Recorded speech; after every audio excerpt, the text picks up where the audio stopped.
Bendiciones, hermanos. Hoy leeremos 1 Samuel 10. Tomando entonces Samuel una redoma de aceite, la derramó sobre su cabeza y le besó, y le dijo: ¿No te ha ungido Jehová por príncipe sobre tu pueblo Israel? Hoy, después que te hayas apartado de mí, hallarás 2 hombres junto al sepulcro de Raquel, en el territorio de Benjamín, en Selsa, los cuales te dirán: las asnas que habías ido a buscar se han hallado. Tu padre ha dejado ya de inquietarse por las asnas y está afligido por vosotros, diciendo: ¿qué haré acerca de mi hijo?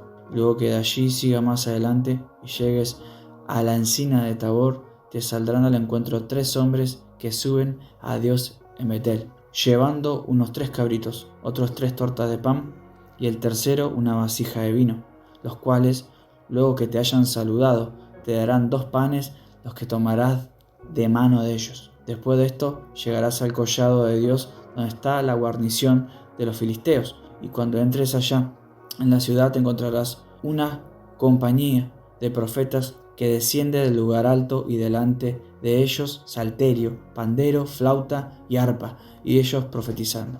Entonces el Espíritu de Jehová vendrá sobre ti con poder, y profetizarás con todos ellos, y serás mudado en otro hombre. Cuando te hayan sucedido estas señales, haz lo que te viniere a la mano, porque Dios está contigo. Luego bajarás delante de mí a Gilgal. Entonces descenderé yo a ti para ofrecer holocaustos y sacrificar ofrendas de paz. Espera 7 días, hasta que yo venga a ti y te enseñe lo que has de hacer. Aconteció luego que al volver él la espalda para apartarse de Samuel, le mudó Dios su corazón. Y todas estas señales acontecieron en aquel día.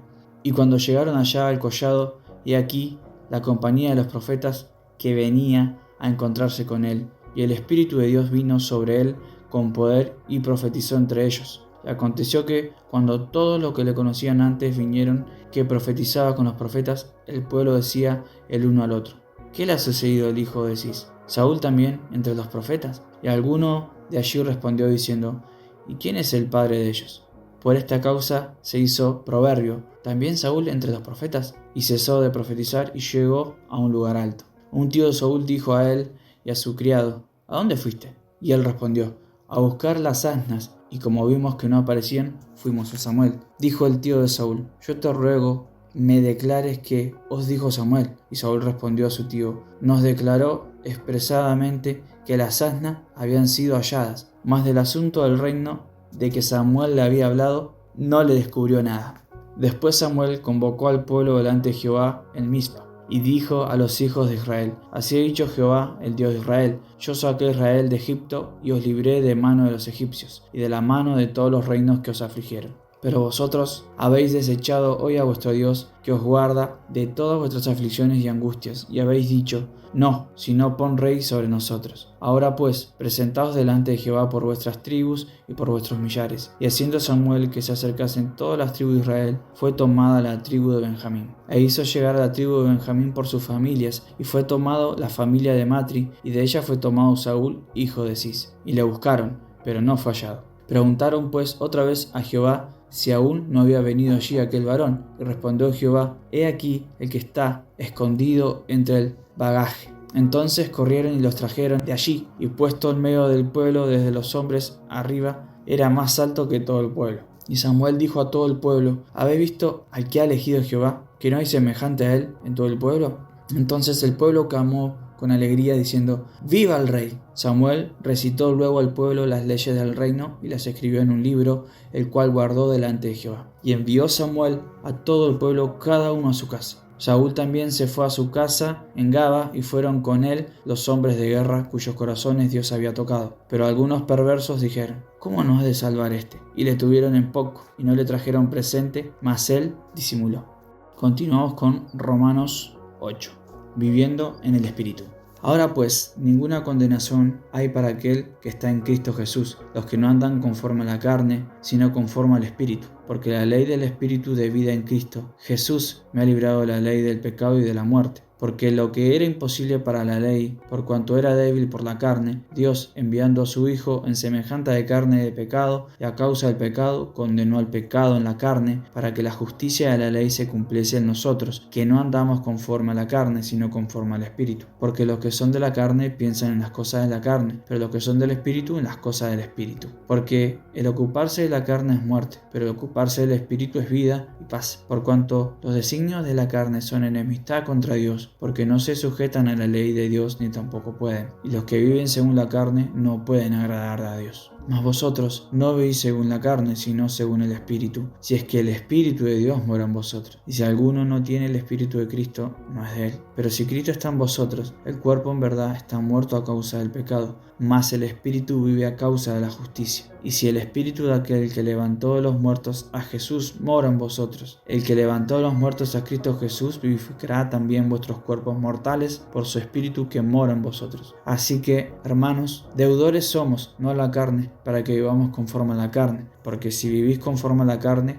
moriréis, mas si por el Espíritu hacéis morir las obras de la carne, viviréis. Porque todos los que son guiados por el Espíritu de Dios, estos son hijos de Dios. Pues no habéis recibido el espíritu de esclavitud para estar otra vez en temor, sino que habéis recibido el espíritu de adopción por lo cual clamamos: Abba, Padre. El Espíritu mismo da testimonio a nuestro espíritu de que somos hijos de Dios. Sí, también, herederos de Dios y coherederos con Cristo, si es que padecemos juntamente con Él, para que juntamente con Él seamos glorificados. Pues tengo por cierto que las aflicciones del tiempo presente no son comparables con la gloria venidera que en nosotros ha de manifestarse. Porque el anhelo ardiente de la creación es el aguardar la manifestación de los hijos de Dios. Porque la creación fue sujetada a vanidad, no por su propia voluntad, sino por causa del que la sujetó en esperanza. Porque también la creación misma será libertada de la esclavitud de corrupción a la libertad gloriosa de los hijos de Dios. Porque sabemos que toda la creación gime a una, y a una está con dolores de parto hasta ahora. Y no solo ella, sino que también nosotros mismos, que tenemos las primicias del Espíritu, nosotros también gemimos dentro de nosotros mismos, esperando la adopción, la redención de nuestro cuerpo. Porque en esperanza fuimos salvos, pero la esperanza que se ve no es esperanza, porque lo que alguno ve, ¿a qué esperarlo? Pero si esperamos lo que no vemos, con paciencia lo guardamos. Y de igual manera el Espíritu nos ayuda en nuestra debilidad, pues que hemos de pedir como conviene, no lo sabemos, pero el Espíritu mismo intercede por nosotros con gemidos indecibles. Más que el escudriña los corazones sabe cuál es la intención del Espíritu, porque conforme a la voluntad de Dios intercede por los santos. Y sabemos que los que aman a Dios, todas las cosas le ayudan a él. Esto es, a los que conforme a su propósito son llamados, porque a los que antes conoció, también los predestinó para que fuesen